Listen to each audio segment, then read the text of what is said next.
निळू फुले मराठी सिनेविश्वातलं एक प्रसिद्ध नाव. निळू फुलेंना जाऊन आता अनेक वर्ष उलटली आहेत, मात्र त्यांचे चित्रपट आणि डायलॉग्स तितकेच प्रसिद्ध आहेत. केवळ अभिनेते म्हणूनच नाही तर एक माणूस म्हणूनही, तसेच समाजकार्य करणारा व्यक्ती म्हणूनही ते प्रसिद्ध होते. निळू फुलेंच्या मागे त्यांची लेक गार्गी फुले आहे. तसेच गार्गी अनेकांच्या परिचयाची देखील आहे. बऱ्याच मालिका तसेच चित्रपटांमध्ये गार्गीनं काम केलंय. पण फुलेंच्या जावयाविषयी तुम्हाला माहितीये का? ओंकार थत्ते असं गार्गीच्या पतीचं नाव आहे. तर नुकतंच त्यांनी देखील सिनेविश्वात पदार्पण केलंय. आईच्या गावात मराठी बोल हा सिनेमा काहीच दिवसांपूर्वी प्रेक्षकांच्या भेटीला आला होता.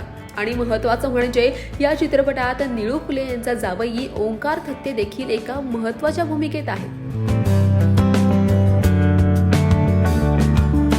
चित्रपटात ओंकार थत्ते यांनी एक महत्त्वपूर्ण भूमिका साकारली आहे. चित्रपटाच्या नायकाला मराठी भाषा शिकवण्यात ते मदत करताना दिसत आहेत. त्यामुळे अतिशय भन्नाट असं हे पात्र आहे. या अगोदर देखील ओंकार थत्ते यांनी एका जाहिरातीत काम केलं होतं. विशेष म्हणजे ओंकार थत्ते यांना फोटोग्राफीची सुद्धा आवड आहे. वयाच्या 51व्या वर्षी त्यांनी या क्षेत्रात पदार्पण केलंय. त्यामुळे त्यांचं विशेष कौतुक सुद्धा होत आहे. 2008 साली गार्गी आणि ओंकार यांनी विवाह केला होता. गार्गी आणि ओंकार यांना अनय हा एक मुलगा सुद्धा आहे. त्याला पाब्लो देखील म्हटलं जातं. सध्या त्याचं शालेय शिक्षण सुरू आहे.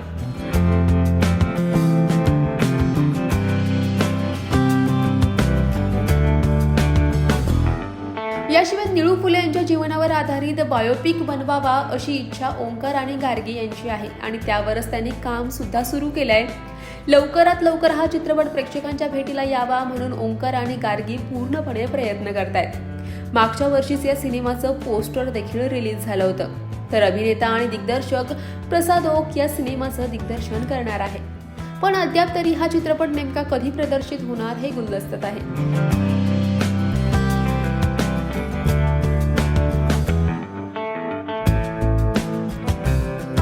तेव्हा याविषयी तुम्हाला काय वाटतं, तसंच हा व्हिडिओ तुम्हाला कसा वाटला कमेंट सेक्शनमध्ये नक्की कळवा.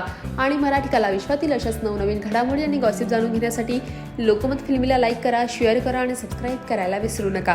पाहत रहा लोकमत फिल्मी.